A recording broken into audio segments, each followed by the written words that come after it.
Order, order. This is another episode of Reporters Without Order. In this episode, we discuss what made news, what did not, and something that absolutely should not have. In this episode, we'll discuss the headlines of the week. Ram Mandir has dominated the headlines across the board, and we have two in-house reporters and two freelance journalists who will discuss top stories of this week. We have with us Avdesh. Basant has joined us from Ayodhya. Then Kasif, he is reporter from MP, freelance journalist, and another freelance journalist, Sweta Desai. Welcome all of you for joining us. शुक्रिया Shiv. Thank you. ये शिव का पहला as a host podcast है, तो आपको भी बहुत बहुत बधाई. हाँ, मेरा पहला पॉडकास्ट है ये. सो अभी बसंत अयोध्या में है. Shweta has just return from Ayodhya. Sweta has done two text pieces on Ayodhya. One is days before Ram Temple inauguration, fear and excitement in Ayodhya. And the second story that she filed, the headline is Ram Nandi Akhadas versus Ram Temple Trust, inside the battle to control the mandir. Shweta, if we could start with you, what was the mood like when you visited Ayodhya, and you've been covering right wing for past 3 years? Could you give us sense of the mood in Ayodhya? First of all, thank you for inviting me for this. What's going to be an insightful podcast, I'm sure, for this week. It's Ramanandi. I just wanted to correct you for the pronunciation of the akhadas. I visited Ayodhya a month before the due inauguration, and the idea was to see the ground preparations for this grand celebration that's scheduled for January 22. And what I noticed on the ground, I stayed for a week, and I was in the heart of Ayodhya, just 500 meters from Hanuman Gadi, which is the principal religious establishment, and the Ram Janmabhoomi temple and the new temple is just all centered around this place. And the buzz is, it's something that you can't miss around here, because you have a lot of development work that's going on. You see demolished houses. It's just very fresh, because all of these demolitions were done starting from last December onwards. The actual preparation for the roads that are leading towards the temple site, and those demolitions lasted till April of this year, and you can still see very much on ground that on the main road when you go, that the structures, the commercial and residential structures, are partly broken. You can see the walls which are not painted or just have concrete on them.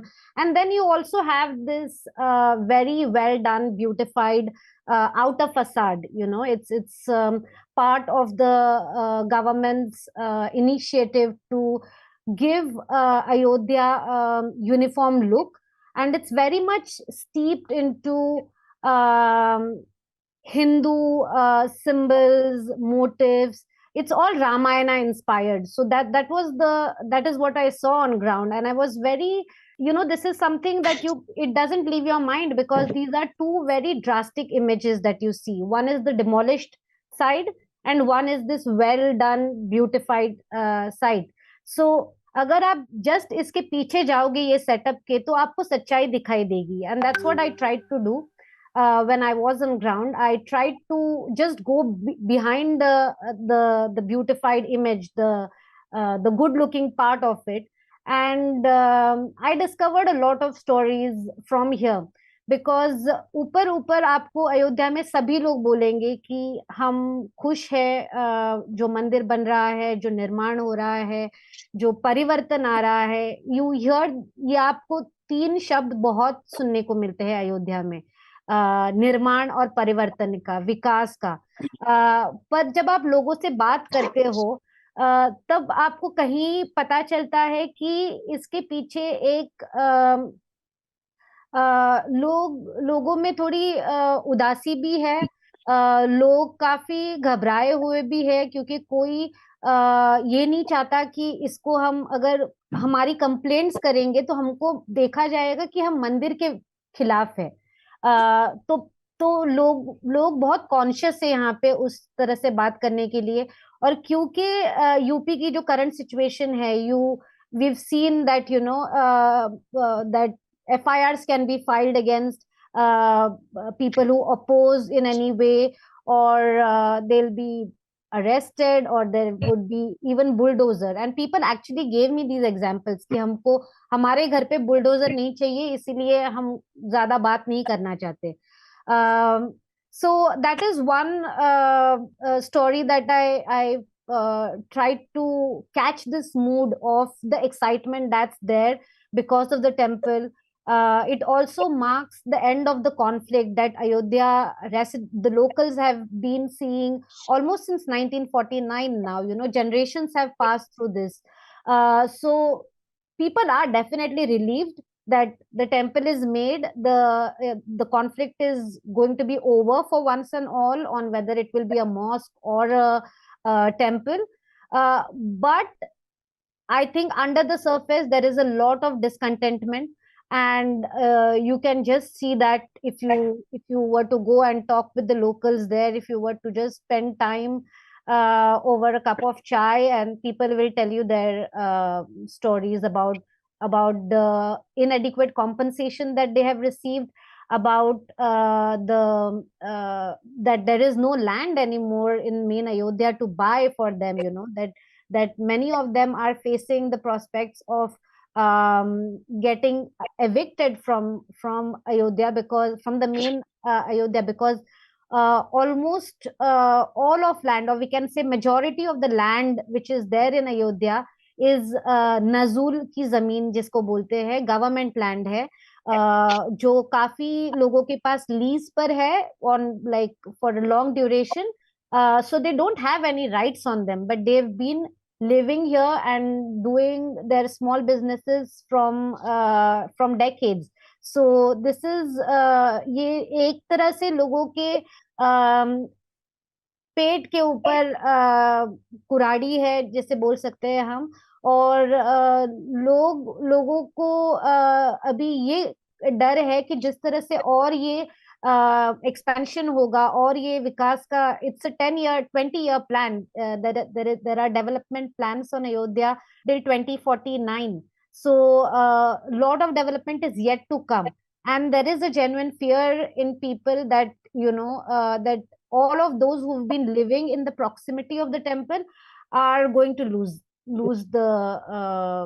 their place, and that's why they are not happy, because the temple is coming, that's a good thing, but it's also harming their livelihood and their lives. Who are going to be the biggest beneficiaries of this development that we see in Ayodhya? I think it's definitely the outsiders, and this is what the locals will tell you as well. The VHP is one of the biggest beneficiary of the Ram Temple agitation. It was one of the principal organizers in 1980s when the whole movement started, and they had a very small office in Ayodhya at that time. And if you were to look at the historic images, go back, in the 1980s and all, there was just a very small cloth banner outside one of the places जिसपे लिखा था VHP का कार्यालय. Today VHP has a big land in Karsevakpuram, and it's pretty much their headquarters now. And the RSS also has another headquarter. And these are the things, I think it doesn't go into the minds of people or anyone directly, because Ayodhya's conflict is, yes, religious, that's one aspect, but a lot of it has to be done with actual land. It's a land based conflict. The court battle was about getting possession of this land on which the Babri Mosque stood, the disputed Ram Janmabhoomi site as well. So this was about land essentially. And you will also see that Ayodhya is a place for sadhus, it's place for ashrams, dharamshalas. The main town which is there, which was very small, now it's going to be expanded into a big municipal corporation. And here you have, I would say, 50% locals and 50% religious institutions, sadhus, their ashrams, and all of them, nobody has really paid money to buy this land. People have got it as government largesse or, donation from princely rulers in the past or big businessmen, traders. They've given this land. This is about a conflict about land as well. And now we are seeing the biggest beneficiary of this project is, in my opinion, the Sangh Parivar, the VHP, because the VHP is not just based in India, it is based all across the world. It is literally the World Council of Hindus, Vishwa Hindu Parishad. Or I think in the future we can see Ayodhya gaining more ground, more space into mobilization of Hindus in India and abroad. The second story that you did was this inside battle. Who is going to control the mandir? One is Ramanandi Akhadas, another one is Ram Temple Trust. So could you tell us a little bit about that story? What's playing out inside the temple? Yeah, so Ram Temple is projected as a religious project. ये आस्था का विषय बताया जाता है लोगों के लिए कि हिंदुओं की आस्था का विषय है ये, 500 साल का संघर्ष है ये बताया जाता है. These are the cliched narratives that the right wing, the VHP puts forward, that this is about religion, this is about Hinduism, this is about faith. But if you actually see कि religiously Ayodhya में, जैसे मैंने कहा पहले भी, अयोध्या में साधुओं का बहुत बड़ा स्थान है. ये यहीं पर रहते हैं. They are as good as local residents of Ayodhya.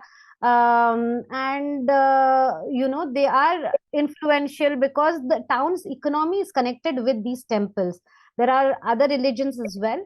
There is Jainism, there is Sikhism, आपको बुद्धिस्ट साइट्स है वहां पे, इस्लाम के काफी मज़ारे है, मुस्लिम्स है.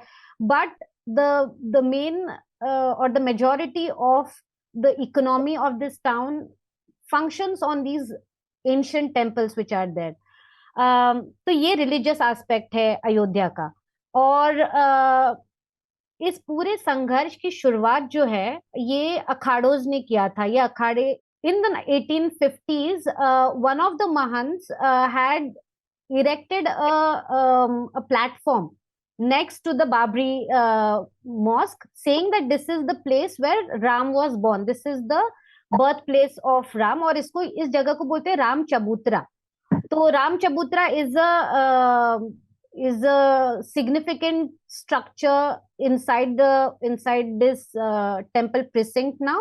और यहाँ पे पहले लोग भक्ति करने आते थे या फिर पूजा करने आते थे.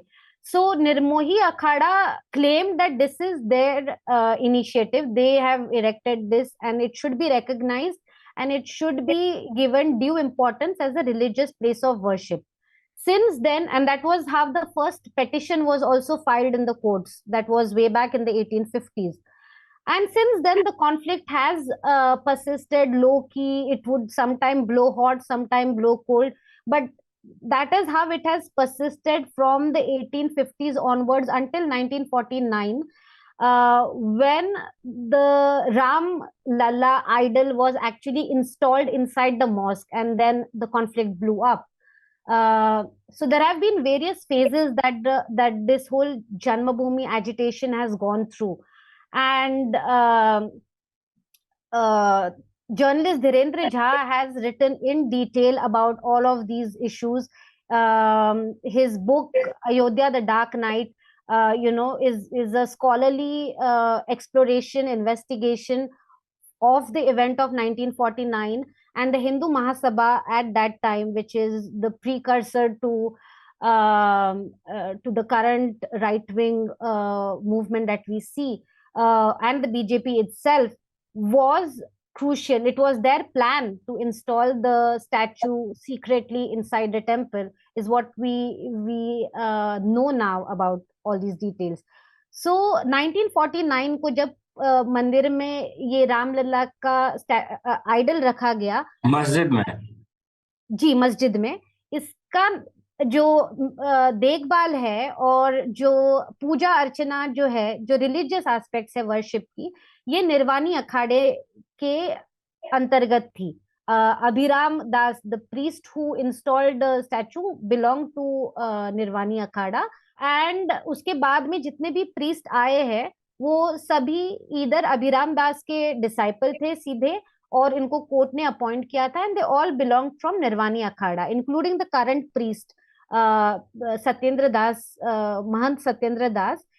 He is old, he's around 87 now, and he has been continuously doing the worship of the idol since 1981. इनको 81 में कोर्ट के ऑर्डर के थ्रू अपॉइंट किया गया था. और अभी आप देख रहे हो कि जो भी नया मंदिर का जो निर्माण है, जो व्यवस्था है, उसमें ये कोई भी इन्वॉल्व नहीं है, ना ही निर्मोही अखाड़ा ना ही निर्वाणी. निर्मोही अखाड़ा को ट्रस्ट में एक जगह है, और एक जो पहले ट्रस्ट बनने के पहले इसको राम जन्मभूमि न्यास करके एक इंस्टीट्यूट थी, जिनके जो महंत नृत्य गोपाल दास जी, वो और निर्मोही अखाड़ा के महंत Dinendra Das ji, these are the only two representatives of this entire movement's religious side. The rest are all outsiders. This is what the sadhu community has been claiming on ground, and I started investigating that because the history of the movement, although हमको LK Advani का रथ यात्रा याद है, हमको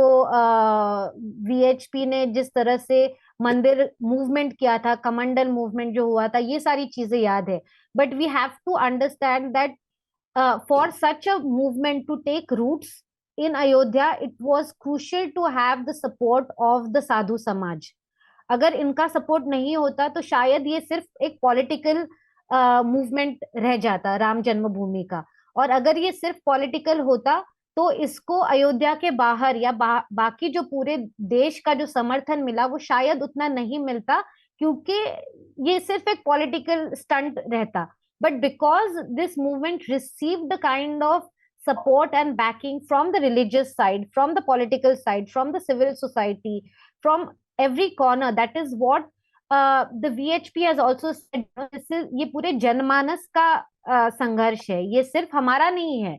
The VHP very strategically has claimed that this is something that the people of India wanted. Bharat के लोगों को ये चाहिए था मंदिर, इसीलिए इसका निर्माण हुआ है. So the religious groups or the community have played a crucial role, and they have all been sidelined. All the prominent faces that you would see who are part of the temple movement are nowhere to be seen. Very good example is of Mahant Vedanti.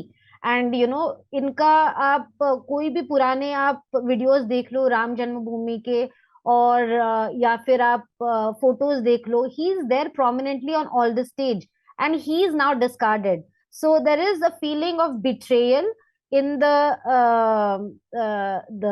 seer community, साधु समाज के अंदर ये एक feeling है. और हमने जैसे देखा अभी शंकराचार्य का जो डिस्कोर्स चल रहा है कि उनकी मान्यता नहीं है, या फिर उन्होंने जो स्टेटमेंट्स किए हैं कि जिस तरह से पूजा अर्चना का जो कार्य है वो शास्त्रों के अनुसार नहीं हो रहा है या रामानंदी समाज संप्रदाय के अनुसार नहीं हो रहा है, तो इसकी जड़ जो है ये अभी हम देख रहे हैं. और इसके आगे देखना पड़ेगा कि ये कितना इसका इम्पैक्ट होता है, क्योंकि definitely there is no unity on ground right now between the trust and the religious community. And if the trust has to function, it has to be in accordance with, you know, the people on ground, the religious community on ground. So we'll have to see how these equations develop in the next 2 years when the temple will actually be completed. Thank you so much, Shweta, for sharing your insight on the churn that Ayodhya is going through. and we'll move to Basant. Basant is still in Ayodhya. जी बसंत जी। बसंत आप बताइए, आपका क्या assessment है अभी कि आप वहाँ पे कैसा मूड है, वहाँ पे लोग क्या बात कर रहे हैं अयोध्या के बारे में कि अयोध्या में इतना सारा डेवलपमेंट हो रहा है, 30,000 करोड़ का मेरे ख्याल से पैसा सरकार लगा रही है, खर्च कर रही है अयोध्या के डेवलपमेंट में। तो लोग कितने उसमें, लोगों में क्या एंग्जाइटी है या होप है कि इतना, जैसे कि हर जगह गड्ढे हो गए वहाँ पे, काफ़ी मशीन्स काम कर रही है, अर्थ मूवर्स, तो लोगों को क्या लगता है कि इससे उनके उनका जो जीवन है उसमें क्या सुधार आएगा, उनके जो इकोनॉमिक जो प्रोग्रेस है उस लेडर में वो कहाँ आगे जा पाएंगे, टूरिज्म कितना बढ़ेगा, क्या है, लोग क्या सोच रहे हैं उसके बारे में? देखिए, श्वेता ने काफी विस्तार से बताया कि डेवलपमेंट का काफी बड़ा असर पड़ा है। अयोध्या में 3 मार्ग जो हैं वो डेवलप हुए हैं मुख्यतः। एक है भक्ति मार्ग जो हनुमानगढ़ी से राम मंदिर को जाता है, और एक है रामपथ जो फैजाबाद से जो लता मंगेशकर चौराहा है, 13 किलोमीटर का ये है, और जो रामपथ है वो 13 किलोमीटर का है। और एक है जो राम जन्मभूमि के मेन गेट से अंदर तक जाता है। तो ये 3 सड़कें का निर्माण हुआ है, चौड़ीकरण हुआ है। अब आप सोचिए कि जो रामपथ था जो 13 किलोमीटर का है, उसकी पहले जो चौड़ाई थी वो 7-8 मीटर थी। अब वो 14 मीटर से ज्यादा, कहीं 15, कहीं 20 मीटर हो चुका है। तो आसपास की जितनी दुकानें थी, जितने घर थे, सब तोड़ दिए गए हैं। वो अभी भी दिख रहा है, कुछ जगहों पर वो दीवारों को पेंट कर दिया गया है, लेकिन अभी भी टूटे हुए दीवार दिख रहे हैं। हम्म। और जो सबसे ज्यादा नुकसान हुआ है वो है दुकानदारों का, जिसपे मैंने एक स्टोरी भी किया है कि इस 2021-22 में खूब दुकानें, जो ये जब सड़कों का चौड़ीकरण किया गया तो यहाँ सड़क, मतलब दुकानदार सड़क तक, जो दुकानें थी वो सड़क पर तक लगी पड़ी थी। और ये जो नजूल की जमीन है, या जो अखाड़े हैं, या जो मंदिर हैं, ज्यादातर जमीनें यहाँ 3 तरीके की है। बहुत कम जमीनें हैं शहर में जो किसी की अपनी है, पुश्तैनी है। दूसरी जमीनें हैं जो अखाड़ों की है या मंदिर की है, या जैसे हनुमानगढ़ी मंदिर की बहुत सारी दुकानें हैं। हम्म। और तीसरी दुकान नजूल की है, जो सबसे ज्यादा है, नजूल यानी सरकार की जमीन। कई, जैसे जो हनुमानगढ़ी का मेन गेट है वहां से 28 दुकानें हटाई गई, और उनको 1-1 लाख रुपए दे दिए गए। उनकी अपनी जमीन, अपने जमीन में दुकान नहीं थी, वो हनुमान मंदिर ट्रस्ट, हनुमान मंदिर हनुमानगढ़ी के किराए पे रहते थे। उनको लाख रुपए दिए गए और ये वादा किया गया था कि हम आपको दुकान देंगे। और उससे थोड़ा सा आगे चलेंगे, जो बिल्कुल राम मंदिर के पास एक मंदिर है, राम गुलेली ऐसे कुछ नाम है। वहां 36 दुकानें थी जो तोड़ी गई, और कहा गया कि आपको दूसरी जगह दुकान देंगे। वो भी इनकी अपनी दुकान नहीं थी, लेकिन 27 साल से, कोई 28 साल से वो अपना दुकान लगाते आ रहा था। अब जब दुकान बने हैं अयोध्या में, आवास विकास प्राधिकरण ने 2 बड़ी-बड़ी बिल्डिंग्स बनाई है। जैसे आप अयोध्या में उतरेंगे, लेफ्ट और राइट में वो 2 बिल्डिंग बनी हुई है, और वहां से राम मंदिर लगभग 3 किलोमीटर दूर है, 2-3 किलोमीटर। वहां पे दुकानें बनी हैं, और इन दुकानदारों को बोला जा रहा है कि आप 25 से 30 लाख रुपए दो, मतलब 3-4 फ्लोर है, तब आपको 30 साल के लिए दुकान मिलेगी। अब मुझे एक भी दुकानदार नहीं मिला जो जिसने वहां पे दुकानें ली है। हम्म। तो 30 लाख रुपए वो लाए कहाँ से? तो ये लोग जिनकी अपनी दुकानें हुआ करती थी, वो अब ठेले पर प्रसाद या दूसरी चीजें जो बेचते हैं मंदिरों के आसपास, वो बेच रहे हैं। तो और वो लोग बोल नहीं पा रहे हैं। मैं कई लोगों से मिला, वो कह रहे हैं सरकार तो, मतलब सरकार है, सरकार का क्या बोल सकते हैं, सरकार जो चाहेगी वो कर लेगी। तो जो श्वेता फेयर की बात कर रही थी कि लोगों के मन में ये है कि सरकार तो कुछ भी कर सकती है, हम क्या करें। जब मैं स्टोरी कर रहा तो महिला है, वो बोली कि अरे आप वीडियो तो बनाएंगे, आप मेरी कहानी कहेंगे, पर कुछ होगा होगा नहीं, सरकार को जो करना है वही करेगी। तो लोगों में डर है, लोगों की दुकानें चली गई, ये दुकानें जो पहले बड़ी बड़ी हुआ करती छोटी छोटी हो गई है, लेकिन वो बोल नहीं रहे हैं। लेकिन ये भी है कि शहर काफी बदल गया है। मैं 2021 में भी अयोध्या आया था। शहर काफी बदल गया है। शहर की गली गली में जय श्री राम के नारे आपको सुनाई देंगे। हिंदू राष्ट्र की मांग हो रही है। अभी मैं आ रहा था हनुमानगढ़ी, सॉरी, यहाँ से जो राम की पैड़ी है वहां पे एक कर्नाटक की गाड़ी लगी थी, वो किसी भगवान हनुमान के मंदिर से जुड़ी हुई थी। उस पे भारत का परिचय लिखा हुआ था, हिंदू राष्ट्र भारत। हम्म। तो पूरा एकदम जश्न चल रहा है, जिधर देखिए उधर जय श्री राम के नारे लग रहे हैं, भीड़ आ रही है।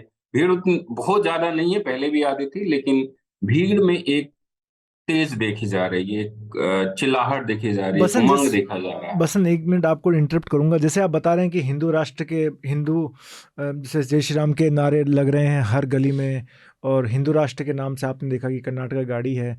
तो अयोध्या अब ग्राउंड जीरो पहले से ही था, लेकिन अब पॉलिटिकली भी ग्राउंड जीरो बनेगा अब अयोध्या, राइट विंग पॉलिटिक्स का, राजनीतिक देखिए, रूप से। मेरी जो चुनावी समझ है जितनी है, ये बहुत ज्यादा पॉलिटिकल रिपोर्टिंग मैंने नहीं की है, मुझे ये लगता है कि आने वाले लंबे समय तक की राजनीति अयोध्या से तय होगी। हम्म। अयोध्या बहुत कुछ देश में बहुत कुछ बदल रहा है, हम्म। और बहुत कुछ बदल रहा है। लोग जो आ रहे हैं, लोग जा रहे हैं, मुझे लगता है कि पॉलिटिक्स काफी बदलेगी। और ऐसा नहीं कि 22 तक ही ये सब चल रहा है, 22 के बाद ये लगातार भारतीय जनता पार्टी अलग अलग जगहों से गाड़ियां भेजेगी। भारतीय जनता पार्टी यहाँ वो लगा रही है, भंडारा लगा रही है। एक तरीके से 24 का चुनाव तो राम मंदिर पे जाएगा, लेकिन एक पीढ़ी जो थी, जो 90 वाली थी, हमारे पिताजी वाली पीढ़ी, वो राम मंदिर आंदोलन से प्रभावित होके, उस समय के लोग भारतीय जनता पार्टी से जुड़े थे, जो आते आते 98 में एक सरकार बनी। लेकिन जो हमारी पीढ़ी है या हमसे छोटी पीढ़ी है, वो वो राम मंदिर जो बन रहा है, जिस तरीके से आप कभी अयोध्या आइए, हम लोग उस पर स्टोरी भी कर रहे हैं। आप जिस भी इलाके से गुजरेंगे ना, सिर्फ प्रधानमंत्री की तस्वीरें दिख रही है। पूरा जो लखनऊ हाईवे है, मतलब कम 100 मीटर में 3 होर्डिंग्स। कुछ होर्डिंग्स है जो बीजेपी लगवाई है, कुछ होर्डिंग्स है जो भारत सरकार की होर्डिंग्स है, मोदी गारंटी वाली। कुछ होर्डिंग्स है जो महाराष्ट्र के सीएम है उन्होंने लगवाई है, एकनाथ शिंदे का सबसे बड़ा होर्डिंग्स लगा हुआ है। मतलब आपको अयोध्या में, मैं यहाँ 7-8 दिन से हूँ, मुझे लालकृष्ण आडवाणी की एकमात्र तस्वीर आज दिखी। एक ठेले पे एक बुजुर्ग बाबा लेके जा रहे थे, जिसमें लालकृष्ण आडवाणी थे, प्रवीण तोगड़िया की तस्वीर थी, अशोक सिंघल की तस्वीर थी।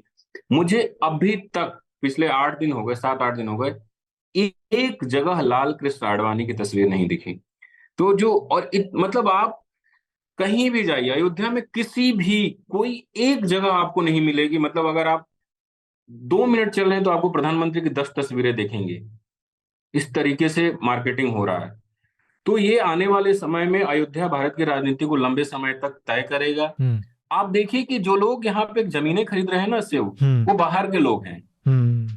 अभी श्वेता ने जितनी बताया कि जमीनों की कीमत यहाँ आउटसाइडर्स, हो गई है, आम आदमी यहाँ की जमीन नहीं खरीद सकता है। हाँ, जैसे श्वेता ने बोला कि आउटसाइडर्स सबसे ज़्यादा बेनिफिट आउटसाइडर्स को ही होगा, राम टेम्पल के जो डेवलपमेंट का जो बूम है उससे। बिल्कुल। आप देखिए कि एक कंपनी है जो वहां पे जमीनें खरीद रही है। हम्म। कई लोग हैं, अमिताभ बच्चन यहाँ जमीन खरीदी है 14 करोड़ की, जैसा कहा जा रहा है। तो बाहर के लोग ही फायदा उठा पाएंगे, क्योंकि स्थानीय लोगों के पास करोड़ों रुपए नहीं है। हम्म। तो आम लोगों के लिए फायदा बहुत नहीं है, लेकिन वही है कि वो कुछ बोल नहीं पा रहे हैं। हम्म। उनकी भी मजबूरी है, हम्म। क्योंकि उनका, कई लोगों से मैंने बात की, वो कहते हैं कि देखिए सरकार उनकी है, कुछ भी कर सकते हैं, सरकार बीजेपी की है, कुछ भी। वो बीजेपी के वोटर है, बाय द वे, जो हम्म। ये बात कह रहे हैं वो बीजेपी के वोटर है। आपने अभी तक 3 वीडियो स्टोरी किया है, उसमें एक तो है कि आपने कुछ युवाओं का इंटरव्यू किया है, का हेडलाइन है अयोध्या में राम मंदिर बनने से भाजपा को क्या फ़ायदा होगा या नुकसान, सुनिए क्या कहते हैं देश के युवा। एक आपने वीडियो स्टोरी किया है जिसमें आपने विनय कटियार का इंटरव्यू किया है, और एक स्टोरी है जिसमें आपने अयोध्या के मुस्लिम से बातचीत की है। वो मस्जिद वाला इलाका है, हाँ, मस्जिद वाला जो इलाका है, धनीपुर। हाँ, धनीपुर से। आपने विनय कटियार को क्यों चुना इंटरव्यू के लिए, आप थोड़ा बताएं। देखिए, बहुत सारे लोग जो पॉडकास्ट सुन रहे हैं वो विनय कटियार को जानते होंगे। जो नहीं जानते हैं उनको बता दें कि जो 1985-86 में राम मंदिर आंदोलन शुरू हुआ और उग्र रूप लिया, उसको नेतृत्व करने वालों में विनय कटियार भी काफी अग्रणी थे। वो आज भी दावा करते हैं कि जब बाबरी मस्जिद गिराई गई, मैं वहीं मौजूद था। उन्होंने केस भी झेला, और मतलब वो हनुमान बजरंग दल के संस्थापक भी हैं, बीएचपी के नेता रहे हैं, बाद में बीजेपी के नेता हुए, अयोध्या से सांसद भी रहे हैं, राज्यसभा सांसद भी रहे हैं। एक समय में वो लालकृष्ण आडवाणी वगैरह के साथ उन पे केस भी चला, बाबरी मस्जिद वाले पूरे चैप्टर में। तो बेसिकली जो श्वेता भी कह रही थी कि जो फ्रंट लाइनर थे तब के, वो बिल्कुल साइड लाइन हो गए हैं। उनको, आप सोचिए कि विनय कटियार शहर में मौजूद हैं, कनक मंदिर है, राम मंदिर, हनुमानगढ़ी और राम मंदिर से करीब 500 या 800 मीटर दूर है जहाँ उनका आवास है। मतलब जो आदमी उस वक्त सबसे ज्यादा आगे रहा हो इस पूरे आंदोलन में, वो अपने कमरे में बैठा हुआ है, कुछ पत्रकार हमारे जैसे जा रहे हैं, इंटरव्यू दे रहा है, हम्म। उसी में खुश है। 11 तारीख या 12 को मैंने उनका इंटरव्यू किया था, 13 को शायद इंटरव्यू किया था।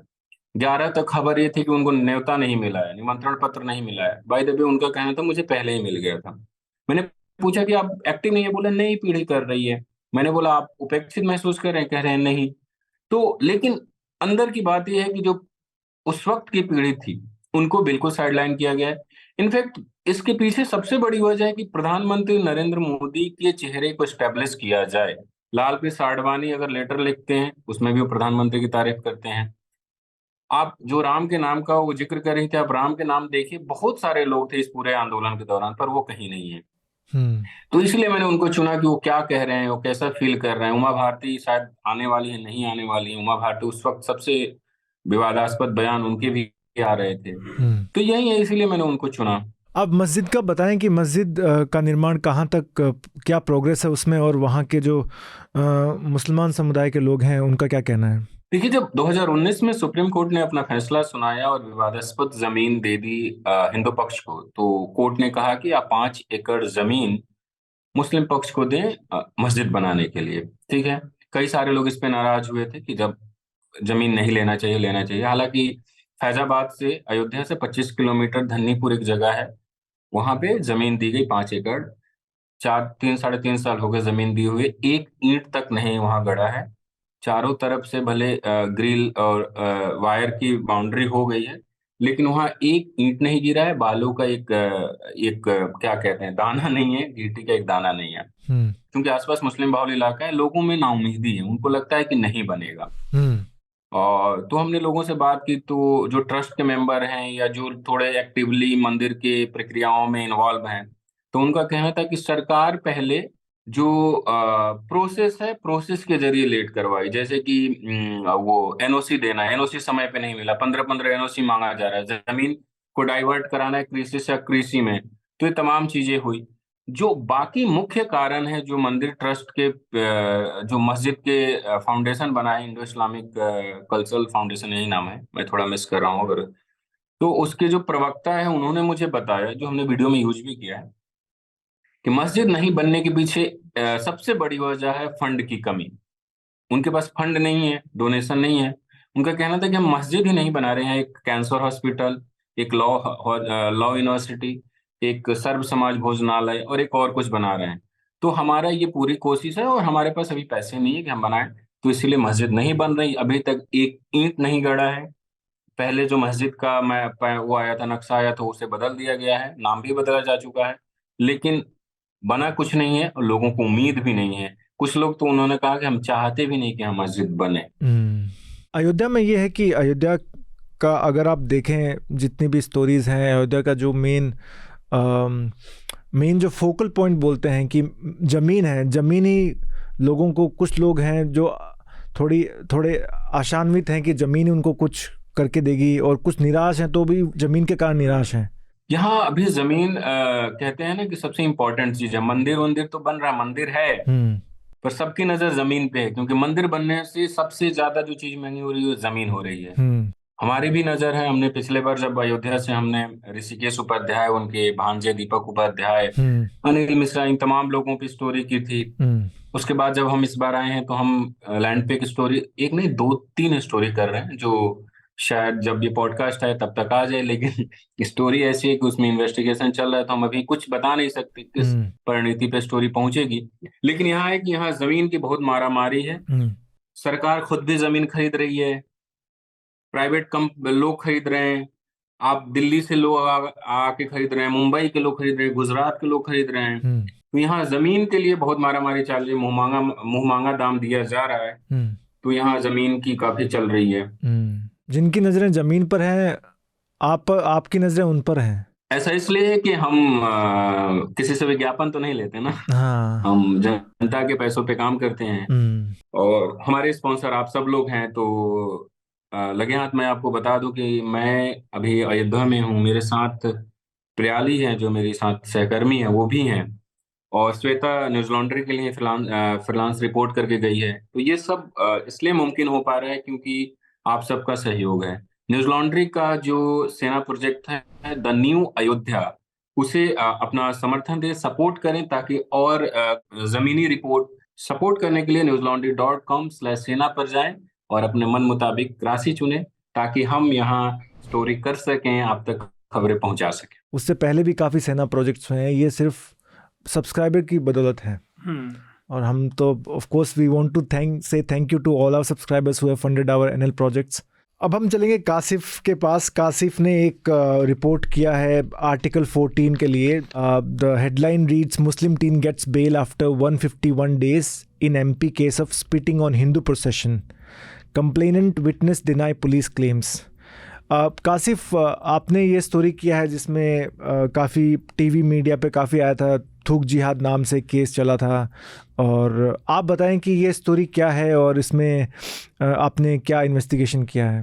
तो बहुत शॉर्ट में मैं रखने की कोशिश करता हूँ। 17 जुलाई को सवारी निकल रही थी, महाकाल यात्रा। धार्मिक नगरी है तो उसमें ये बहुत तरह की यात्राएं अलग अलग पंथ समाज के लोग निकालते रहते हैं। उसमें महाकाल सवारी निकल रही थी 17 जुलाई को। और उस दौरान जो भी आसपास दुकानदार थे गलियों में, उनको कहा गया था कि आप अपनी दुकानें बंद रखें, खास करके मुसलमानों को, कि भाई कोई कॉन्फ्लिक्ट ना हो इन केस। खैर वो यात्रा जब वहां पहुंची तो 2 बच्चे छत पर, जो कि टोपी पहने हुए थे, और उनके साथ एक और लड़का, 3 बच्चे जो है छत पर खड़े थे। और इतने में किसी ने अफवाह उड़ाई कि वो पानी फेंक रहा है, किसी ने कहा पानी फेंक रहा है, किसी ने कहा थूक फेंक रहा है। ऐसे करके वो अफवाह उड़ी और बहुत हंगामा हो गया। और फिर उसको लेकर के एफआईआर दर्ज कर ली गई और रात में 3 बच्चों को गिरफ्तार कर लिया गया। और अगले एक दिन का गैप रहा। उसके अगले दिन 9 बजे, 9:30 बजे उनके घर पे वो डिमोलिशन की नोटिस चिपकाई गई, जो बैक डेटेड थी उनके डेड वालदा के नाम पे। और अगले आधे घंटे में तोड़ दिया गया घर। सबसे यूनिक बात इस डिमोलिशन की ये थी कि डीजे बजाया जा रहा था और ढोलक बजाए जा रहे थे। और it is kind like a celebration of the demolition. तो खैर ये घटना, और उसी का को लेकर के इन लोगों ने बेल पिटीशंस डाली थी। हाई कोर्ट ने जो 2 माइनर्स थे उनको बेल दिया, ये कहते हुए कि जो नीचे के 2 लोअर कोर्ट ने रिजेक्ट किया वो गलत था, इन बच्चों को बेल मिलना चाहिए। क्योंकि बेल जो जिस ग्राउंड पे रिजेक्ट किया गया था वो ये कहते हुए कि अगर ये बच्चे बाहर आए तो कपल्स के साथ दोस्ती कर लेंगे, इसलिए इनको बेल नहीं देनी चाहिए, ये कोर्ट कह रही थी, और इसलिए बेल नहीं दिया जा रहा था उनको। तो हाई कोर्ट ने इसको सेट असाइड करते हुए उनको बेल दी। तो लगभग 2 महीने बाद वो बच्चे वापस आए। They are 15 years old. और उसके अलावा जो एक और बच्चा था जो मार्च में ही 18 साल का हुआ था, अदनान, तो उसको जो है जेल पर, उसको जो है 15 दिसंबर को उसको बेल मिली और 17 को वो बाहर आया। तो कुल मिलाकर के ये घटना है। उसमें जो शिकायत करता था लड़का, एक सावन लोथ, वो इंदौर का रहने वाला था, और साथ में उसके जो उसके दोस्त बताए गए विटनेसेस बाकी थे, वो उसने उनको मतलब उनको बेल तभी मिल पाई क्योंकि विटनेस और जो कंप्लेनेंट था वो हॉस्टाइल हो गए कोर्ट में, ये जाके कि भाई हमने ना कुछ ऐसा देखा, ना हमने कोई ऐसी शिकायत की, हमसे बस पुलिस ने कहा था सिग्नेचर कर दो, हमने कर दिया, और we have nothing to say, we do not identify them. तो उन्होंने कोर्ट के सामने अपने जी जो बयान दिया, इसी बयान के आधार पे कोर्ट ने उनको बेल दे दिया। और वो तो ये स्टोरी लगभग 15 दिसंबर की थी, लेकिन चूंकि सेलिब्रेशन चल रहा था और 3 स्टेट्स में नई सरकार आई थी, उसके अलावा न्यू ईयर को लेकर के, तो मैं स्टोरी पे लगभग काम कर रहा था। और मैं पहले भी, मैंने जब ये घर तोड़ा गया था तब भी मैंने ये खबर की थी, काफी प्रोमिनेंटली की थी। उसके बाद उसको फॉलो अप मैं कर रहा था। तो जब ये बात पता चली तो मैंने फिर उसी को चेस किया। लगभग मुझे 3 हफ्ते लग गए, फैमिलीज, वकील और सारे विटनेसेस सब कुछ करते कराते, तब जाके वो ये स्टोरी परसों आपके सामने आई। ये जो ये बुलडोजर का जो अभी चला है प्रचलन, ये एमपी में नया है, क्या पैटर्न है एमपी में, आप थोड़ा बताएं। देखिए, एमपी में बुलडोजर, अच्छी बात ये है, देखिए यूपी बिहार में कुछ भी होता है तो उसको बहुत जल्दी अटेंशन मिल जाती है। मध्य प्रदेश के साथ एक थोड़ा सा अच्छी बात भी है और कहे कि बुरी बात भी है कि टूरिज्म में बहुत अच्छा है स्टेट, लेकिन अंडर डेवलप्ड है। ग्रीनरी बहुत अच्छी है, लेकिन अंडर एक्सपोजर नहीं मिला उस हिसाब से। उसी तरह से खबरें यहाँ बहुत है, लेकिन उस हिसाब से उठती या उठाई नहीं जाती हैं।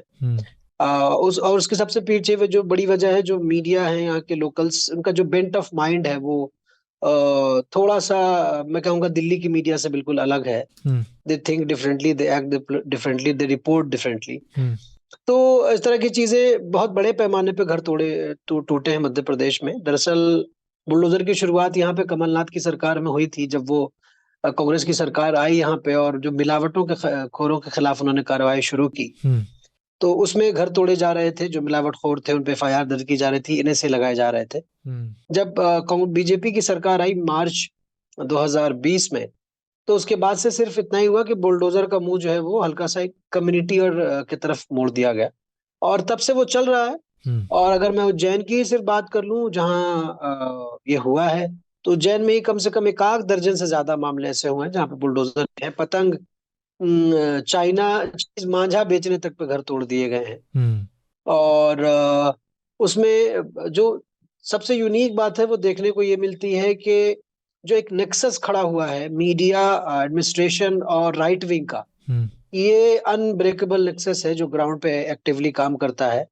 मीडिया के लोग बहुत क्लोजली राइट विंग ग्रुप्स के साथ जुड़े हुए हैं, कई उसी के पार्ट हैं। और तो जैसे ही इसी तरह का कोई भी एक मौका आता है, अफवाह ही सही हो, तो उसको एक तुरंत मीडिया में रिपोर्ट्स बना दी जाती हैं बिना कंफर्म किए, बिना बातें, बिना वर्जन के। और एक जाहिर सी बात है, अफवाह तेज फैलती है तो वो तेजी से फैलता है, बाकी में बाद में फिर वो यहाँ के मध्य प्रदेश की भोपाल में जो मीडिया है वो उसको उठा लेती है, बाइट्स होने लगते हैं नेताओं के। तो एक प्रेशर बिल्डअप किया जाता है over a false narrative, but no one cares about कि व्हाट इज द फैक्ट। और ये बात कई लोग जानते हुए कि इस केस में बहुत जान नहीं है, this will not stand the court, तो बावजूद उसके उसको वहां पे हवा दी जाती है just to create a narrative, और वो घर तोड़े जाते हैं और वो माहौल बनाया जाता है, और फिर बाद में उन वीडियोस को अलग अलग सब टाइटल्स के साथ व्हाट्सएप ग्रुप्स में शेयर किया जाता है। दिस इज द ये जो जमीन पे नेक्सस है, this is very very dangerous to the common people. ये ऐसा नहीं है कि सिर्फ घर इन माइनॉरिटीज के तोड़े गए, दलित, आदिवासी और माइनॉरिटी, ये तीनों हैं, और उसमें अगर ओबीसी को भी जोड़ दे जो मार्जिनलाइज्ड है, तो मुझे लगता है कि आंकड़ा 50-55% पॉपुलेशन है बहुत डरी हुई है। जो बात अयोध्या में सुन रहे थे कि भाई मेरे घर का बुलडोजर नहीं चाहिए, ठीक वैसा ही डर यहाँ पे लोगों के अंदर है कि अगर कुछ भी बोला तो मेरा घर तोड़ देंगे। और माइनॉरिटीज के साथ बस दिक्कत ये हो गया कि वो अगर गलती से क्राइम कर ले तो हो सकता है वो कहते कि मैं सुसाइड कर ले रहा हूँ, मैं पकड़ाऊंगा नहीं, क्योंकि घर पकड़ा गए तो घर तोड़ देंगे या हम गोली मार दे सकते हैं। तो सिचुएशन ऐसी आ गई कि मतलब वो एक शेर है, हम आ भी करते हैं तो हो जाते हैं बदनाम, वो कत्ल भी कर दे तो चर्चा नहीं होता। तो यहाँ पे जो माइनॉरिटीज की हालत वो लगभग इसी तरह की है कि बेचारे बहुत डरे सहमे से रहते हैं। और जहां भी मुझे कई बार बात आती है कि फला जगह पे इस तरह की घटना हुई, तो मुझे हंसी है पहले कि फिर से एक नैरेटिव खड़ा हुआ, क्योंकि इस तरह के जितने मामले अब तक मध्य प्रदेश से निकल के आए लगभग सभी फेल हो गए। और जब मैंने पहली बार ये कोर्ट ऑर्डर देखा कि कोर्ट ने ये कहा कि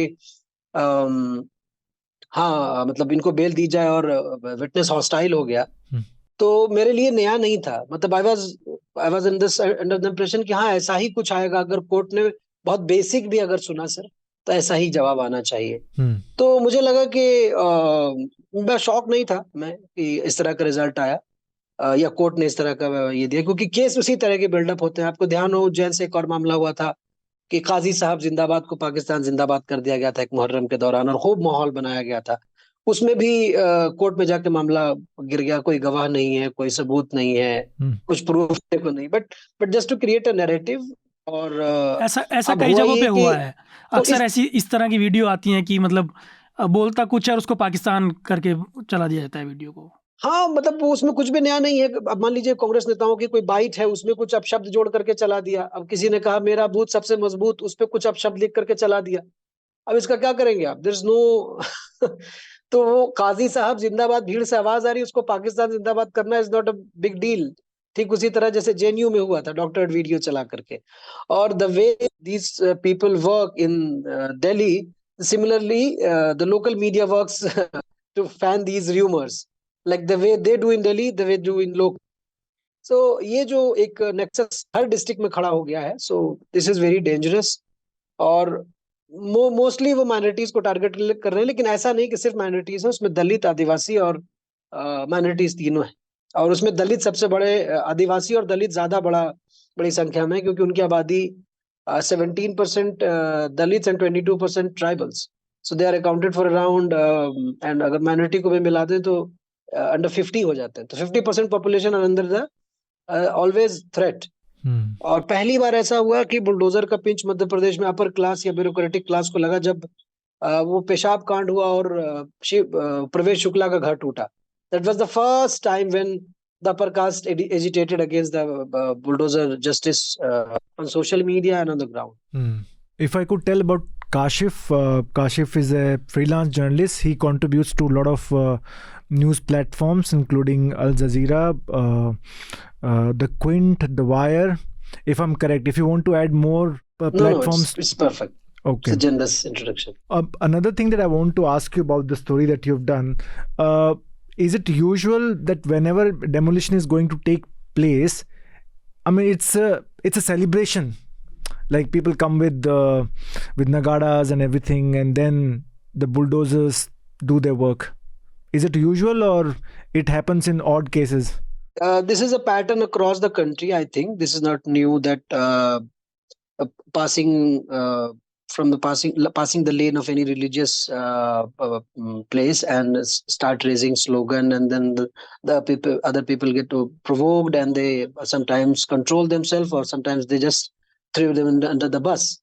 तो ये एक पैटर्न है जिसको फॉलो किया जाता है, और the way media fan it, and it has been run with the wild headlines and the provocative headlines. तो obviously तो वो तो एक है, लेकिन this is not the shocking part, that what is happening on the ground, or what the police is doing, or what the politicians are doing. The biggest concern for me, what the courts are doing. Yeah. So I think Madhya Pradesh has 3 high court benches, and if you could recall, when demolition were happening in Jahangir Puri in Delhi, and in I think or Mewat, after the clash, communal clash. So the High Court took suo moto and took a very strong objection on this demolition, and used word like ethnic cleansing kind of thing. But unfortunately, Madhya Pradesh has 3 High Court benches, and there are, I believe, there are more than 500 petitions on bulldozer justice, but court do not. But the advocates are struggling for the dates. Court is not interested in listening all those cases, although they pass law, give bails. Like, take the example of the Jain case, that the court admitted that the witness and the complainant turned hostile.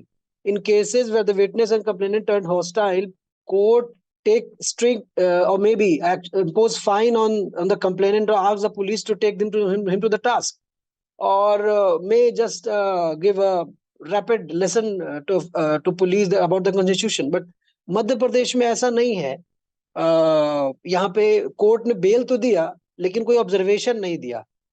Court could have given an observation कि भाई इस तरह की चीजें नहीं होनी चाहिए, और this कि भाई, या फिर जो फला अधिकारी जिसने फर्जी FIR दर्ज की, या पुलिस वाले उसको अकाउंटेबल बनाओ. नो.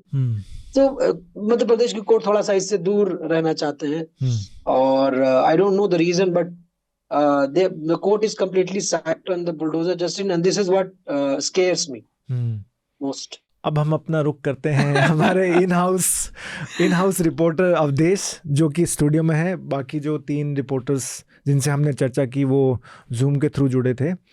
अवधेश, आपने अयोध्या की बात करते हैं. अयोध्या की प्राण प्रतिष्ठा, राम टेम्पल की प्राण प्रतिष्ठा होने वाली है जनवरी 22 को. तो दिल्ली में क्या क्या प्रिपरेशंस कर रहे हैं लोग, या फिर जो VHP है या राइट विंग जो ऑर्गेनाइजेशंस हैं, वो क्या क्या प्रिपरेशन कर रहे हैं, कहाँ कहाँ क्या प्रोग्राम हो रहा है? आप पिछले हफ्ते से काफ़ी उसको ट्रैक कर रहे हैं. तो शिव है क्या कि राम मंदिर को लेकर अयोध्या में तो तैयारियां चल ही रही हैं लेकिन दिल्ली में और ज़्यादा तैयारियां चल रही हैं क्योंकि यहाँ के जो वीएचपी के और बीजेपी के जो नेता हैं वो मतलब जो खासतौर से मार्केट्स हैं, यहाँ के बाज़ार हैं, चाहे वो चांदनी चौक का बाज़ार हो या फिर कनॉट पैलेस की मार्केट हो या फिर ये सदर खान मार्केट है ना, सदर मार्केट, यहाँ सब जाके इतनी तैयारियां हो रखी हैं। आप जाएंगे ना, अभी तो ऐसा माहौल हो रखा है कि मतलब सब जगह फ्लैग लगे हुए हैं, जय श्री राम के झंडे लगे हुए हैं, वो पूरा झंडे जो है लहर रहे हैं।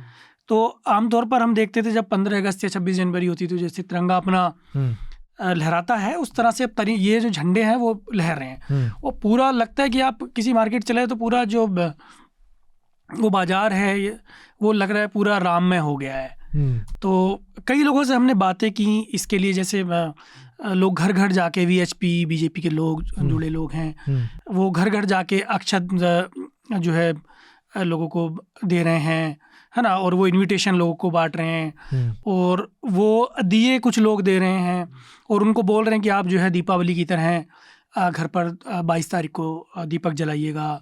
एक दूसरे के घर मिठाई बांटने की तैयारियां चल रही हैं और पटाखे छोड़ने की तैयारियां चल रही। तो मुझे लग रहा है कि 22 तारीख की जो रात होगी वो मुझे लग रहा है कि जो दीपावली पे पटाखे छूटते हैं इस बार उससे भी ज़्यादा पटाखे छूटने वाले हैं, है ना। क्योंकि मैं जहाँ जहाँ गया हूँ, जिन कॉलोनियों में मैं गया हूँ, जिन बाज़ार में मैं गया हूँ, 2-4 मैंने मंदिरों की विज़िट की है, तो वहाँ पे भी लोग बोल रहे हैं कि भी हाँ हम तो मिठाई भी बांटेंगे, हम दीपक भी जलाएंगे, हम लड़ियाँ लगाएंगे और हम जो है पटाखे भी छोड़ेंगे।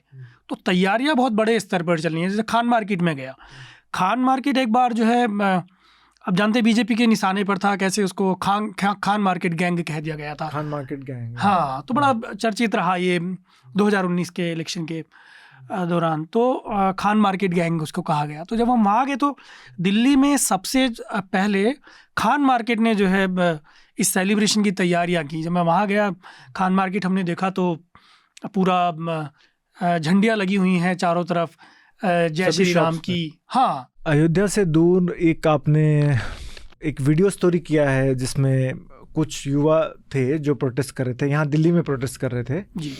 आप बताएंगे वो प्रोटेस्ट किस चीज़ का था और कितने लोग, कितने युवा आए वहाँ पे और क्या उनकी मांग थी? तो देखिए क्या है कि ये जो बच्चे थे वो दिल्ली के जंतर मंतर पर इकट्ठा हुए। वो राजस्थान से थे, वो मध्य प्रदेश से थे, वो पंजाब से थे, हरियाणा से, उत्तर प्रदेश के, मुझे लगता है भारत के अलग अलग हिस्सों से वो लोग यहाँ पे लड़के आए थे।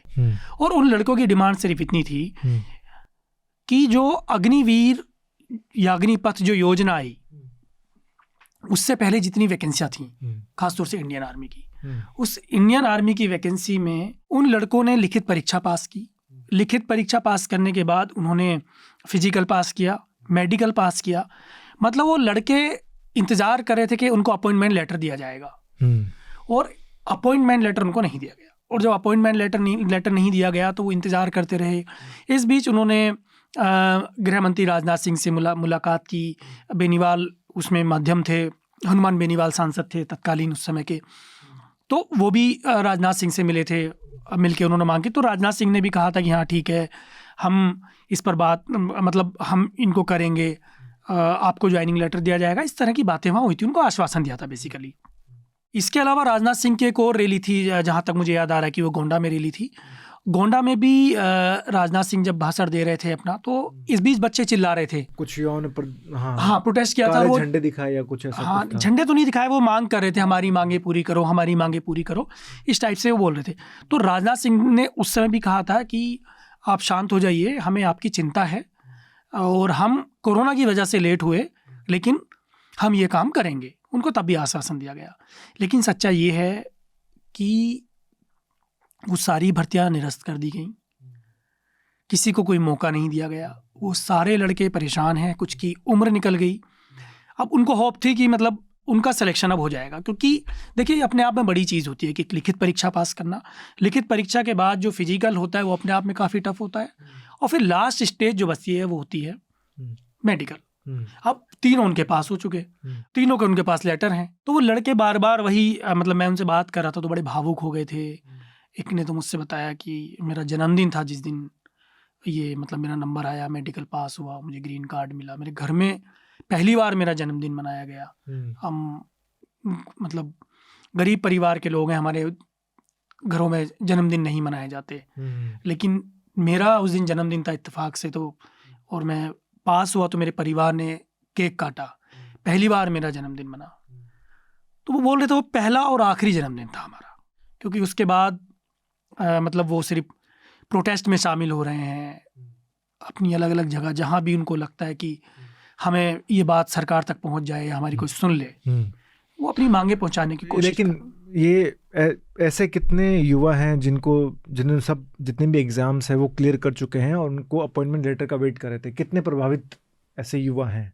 शिव, ये करीब 1.5 लाख के आसपास छात्र हैं, और ये 1.5 लाख की कॉल थी जो लोग यहाँ जंतर मंतर पे इकट्ठा हुए थे। और जंतर मंतर पर जब इकट्ठा हुए तो काफी छात्रों को बीच में ही रोक लिया गया, पुलिस ने नहीं आने दिया, है ना। कई लड़कों से मैं मिला तो सीधे कोई बिहार से ट्रेन पकड़ के आया है, कोई मतलब मैं वहाँ जब पहुंचा था तो बोल रहे थे कि हम 10 मिनट पहले ही भी आए हैं, ट्रेन से उतरे हैं, कुछ खाया भी नहीं है, बस आ गए हैं, हमको लगता है कि कोई हमारी सुन ले। तो बहुत ही मतलब उनकी बहुत ही मार्मिक कहानियां हैं, आपको परेशान कर सकती हैं वो कहानियाँ। इस तरह की उनकी कहानियाँ हैं कि कैसे उन्होंने स्ट्रगल किया, कैसे वो यहाँ तक पहुँचे। जैसे एक लड़के ने मुझसे कहा कि मैं अपने घर से सैकड़ों किलोमीटर दूर रह के मैंने इन परीक्षाओं की तैयारियाँ की हैं, और इन तैयारियाँ करने के लिए मैंने मतलब अपने डॉक्यूमेंट भी गिरवी रखे, मेरे घर वालों ने कर्जा लिया मुझे पढ़ाने के लिए, तब जाकर मैंने ये परीक्षा पास की है, और उसके बावजूद इस तरह का रिजल्ट हमें मिलेगा तो कहीं ना कहीं निराशा तो है। तो अवधेश, इस हफ्ते का आपका क्या रिकमेंडेशन है, आप बताइए। हाँ, मेरे 3 रिकमेंडेशन है शिव। तो एक तो ललन टॉप पे एक इंटरव्यू है बेजवाड़ा विल्सन का, वो बहुत ही इंटरेस्टिंग है कि जब वो उसमें बताते हैं कि कैसे आज भी जो गटर में लोग उतरते हैं सफाई कर्मी, वो कैसे काम करते हैं, कैसे मतलब इस दौर में भी जो टेक्नोलॉजी के मामले में इतना महारत हासिल करने की बात करते हैं हम लोग कि मशीनें नहीं हैं, और कैसे आज भी जब गटर में आदमी उतरता है सफाई कर्मी तो अपना दम तोड़ देता है, और ये आंकड़ा कम नहीं हो रहा है, ठीक है, लेकिन लोग मर रहे हैं। तो ये बहुत अच्छा इंटरव्यू है, और क्योंकि वो इन मुद्दों पर काम करते हैं। तो बेजवाड़ा विल्सन एक एक्टिविस्ट हैं जो मैनुअल स्कैवेंजिंग को इरेडिकेट करने के लिए काफ़ी काम किया उन्होंने, काफ़ी कितने 3 दशक हो गए उनको काम करते हुए, लंबा समय हो गया उनको काम करते हैं, तो मतलब इंटरव्यू देखा जाना चाहिए उनका। दूसरा मेरा रिकमेंडेशन है कि हाल ही में इंडियन एक्सप्रेस में एक इंटरव्यू आया है उमा भारती का। उमा भारती का वो इंटरव्यू पढ़ा जाना चाहिए। वो पूरी उस कहानी को एक तो बयां कर रही हैं जो राम मंदिर को लेकर शुरुआत हुई थी, और वो अपनी जो उनकी भागीदारी थी उसमें उन्होंने बताया कि कैसे वो पार्टिसिपेट किया था, तो उस समय का क्या था। और इसके अलावा जो सबसे इंटरेस्टिंग है वो विपक्ष को भी नसीहत देती हुई नजर आ रही है कि विपक्ष को डरना नहीं चाहिए। वो मैं बता दूं, वो जो इंटरव्यू जिसकी बात कर रहे हैं वो इंटरव्यू किया है विकास पाठक ने, जो इंडियन एक्सप्रेस में रिपोर्टर हैं। हाँ, और तीसरा रिकमेंडेशन है मेरा, एक किताब है सोफी का संसार, जस्टिन गार्डर का सोफी का संसार। ये किताब पढ़ी जानी चाहिए। छोटी छोटी कहानियां हैं लेकिन किताब काफ़ी मोटी है और इंटरेस्टिंग है, काफ़ी ज्ञानवर्धक है। मुझे लगता है किताब पढ़ी जानी चाहिए। I have 2 recommendations, in fact. One is the book that I mentioned right now, Dhirendra Jha's the Dark Knight in Ayodhya. It's a very short book, and anyone who's interested, I think I'm recommending this because for a lot of young people from our generation do not know the historical background of this conflict. हमको सिर्फ 1980s के बाद का पता है, पर 1949 में क्या हुआ था, किस तरह से हुआ था, in what context did these developments take place and what was the planning there. I think it's very important to understand that context to see the temple in today's time. So that is my number 1 recommendation. For those who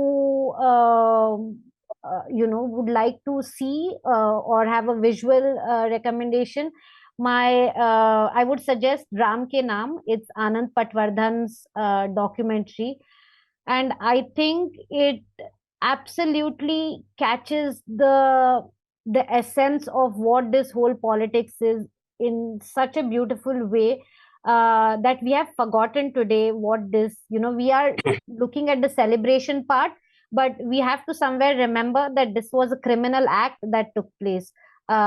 All of them, starting from 1949, which was the installation of the Ram idol, because we have to look at things in a legal constitutional way as well.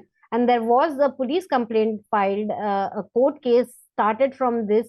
The demolition of the mosque as well was a criminal act.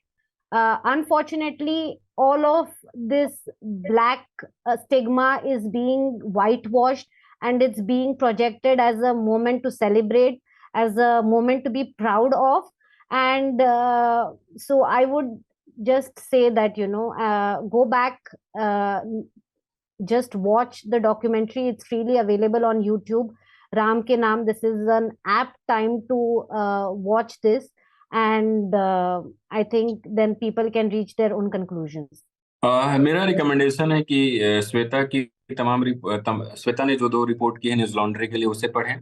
हमारे पूर्व सहकर्मी अब scroll के reporter हैं आयुष तिवारी, वो अयोध्या से 2-3 report किए हैं स्क्रॉल पे, आप उन्हें जरूर पढ़िए, काफी इन डेप्थ है। और तीसरी चीज जो मैं अभी यहाँ पढ़ रहा हूँ, ये किताब है मार्क टली की, जो बीबीसी के सीनियर जर्नलिस्ट हुआ करते थे, धीमी वाली फास्ट पैसेंजर, पूर्वांचल की कस्बाई जिंदगी के किस्से। तो मैं अभी जब दिल्ली से अयोध्या आ रहा था तो यही किताब उठा लिया। ये पूर्वांचल तो नहीं है, अवध है, पर मैं पूर्वांचली हूँ, बिहारी हूँ, तो काफी इंटरेस्टिंग पढ़ने में काफी मजा आ रहा है। तो ये पढ़ें, ये राजकमल पब्लिकेशन से आई हुई है। देखिए, बहुत सीरियस बातें हम लोगों ने कर ली है यहाँ पे, राम मंदिर and the lands and everything. I think थोड़ा सा it's time to have some good humor. So आप, मुझे लगता है कि गैंग्स ऑफ वासेपुर का दोनों पार्ट देख डालिए। if you like Hindi cinema, and if you don't like, you can watch, and if you've already seen it, कुछ ना कुछ यहाँ से दिख ही जाएगा, I'm sure of that. तो एक बार वो देख ले, थोड़ा सा लाइट हो जाएंगे। दूसरा मुझे लगता है कि थोड़ा सा हिस्ट्री में जिनको इंटरेस्ट है, एक अच्छी किताब है सिटी ऑफ हार्ट्स, ये रिसेंटली मैंने डिस्कवर की है, राना सैफी की, this one. So I read him in leisure, और बहुत ज्यादा नहीं, 3-4 पेज 5 पेज। बेसिकली दिल्ली के जो 1857 से पहले के जो दिल्ली था, और उसमें जो लाल किला और उसकी रौनक और उसकी जो चहल पहल थी और जो कैरेक्टर्स थे, उसको छोटी छोटी कहानियों के तौर पे बताने की कोशिश की गई है। So I think it's a very interesting book if someone has a interest on the history of Delhi. Since nobody has asked me, but I'm going to give my recommendation, and I'm going to plug my story, which came out today. Today is January 17th, and we are recording it at 9 p.m. This story just came out. The story's headline: AAP government procured drugs from 2 blacklisted pharma firms with many failed quality tests. This story is about substandard drugs which were found in various samples, at least 6 samples, by the joint team of Delhi Vigilance Department and Delhi Drug Controller. So out of these 6 firms, 2 were blacklisted, and it's a mystery to a lot of us how these 2 blacklisted firms got were allowed to provide medicine supplies to government hospitals in Delhi. If you have time, you can read that story. And with that, this podcast is adjourned. Journalism at News Laundry is powered by the public, because when the public pays, the public is served. Visit newslaundry.com/subscription and pick a payment plan of your choice. Pay to keep news free and independent. Your future, and indeed the future of democracy, depends on it.